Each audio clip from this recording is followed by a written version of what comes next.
শেখ শাহজাহান বেপাত্তা হওয়ার পরে সন্দেশখালী এলাকায় দেখা যাচ্ছে অপর এক হেভিওয়েট নেতা ফিরোজ কামাল গাজী ওরফে বাবু মাস্টারকে।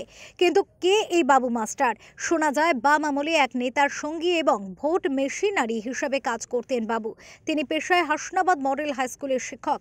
বাম জামানার অবসানের পর প্রথমে তিনি তৃণমূলে যোগ দেন, তারপর তৃণমূল ছেড়ে বিজেপিতে, পরে বিজেপিও ছেড়ে দেন তিনি। এখন সেই দলহীন বাবু মাস্টারকে জনসংযোগ করতে দেখা যাচ্ছে খাস শেখ শাহজাহানের ডেরায়। এরপরই শুরু হয়েছে রাজনৈতিক গুঞ্জন। আর লোকসভা নির্বাচনের আগে মজিদ মাস্টারের উপস্থিতি নিয়ে জোর চর্চা শুরু হয়েছে রাজনৈতিক মহলে। এই বিষয়ে তাকে প্রশ্ন করা হলে তিনি বলেন, ইচ্ছা আছে রাজনৈতিকভাবে পথ চলার, তবে সময় ও পরিস্থিতি বলে দেবে। দীর্ঘদিন হয়তো এই এলাকার মানুষের সঙ্গে একটা যোগাযোগের সূত্রতা আছে, রাজনীতির সূত্রে।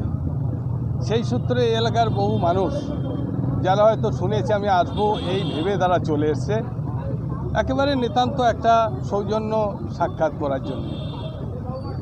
এবং এই সুযোগে তাদের সঙ্গে যে একটা সৌজন্য সাক্ষাৎ আমার হয়েছে, আমি নিজে খুব আনন্দিত এবং আমি নিজে অত্যন্ত গর্বিত এ কারণেই যে এই মানুষগুলোর সঙ্গে একটা আন্তরিক যে একটা সম্পর্ক, ভালোবাসার সম্পর্ক একটা তৈরি করতে পেরেছি।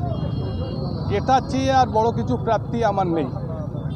আমি মানুষের এই ব্যবহারে আমি অত্যন্ত তৃপ্ত। এদিন তাকে দেখা মাত্রই হাজার হাজার মানুষের জনজোয়ার তৈরি হয়। তবে একটা প্রশ্নই এখন ঘোরাফেরা করছে এলাকায়, তাহলে বাবু মাস্টার কি আবারও বিজেপির হয়ে রাজনীতির আঙিনায় ফিরবেন, নাকি অন্য কোনো রাজনৈতিক দলে যোগ দেবেন? জানি রাজনৈতিক মহলেও শুরু হয়েছে জোর জল্পনা। সন্দেশখালী থেকে সুকান্ত চট্টোপাধ্যায়ের রিপোর্ট, ওঙ্কার বাংলা।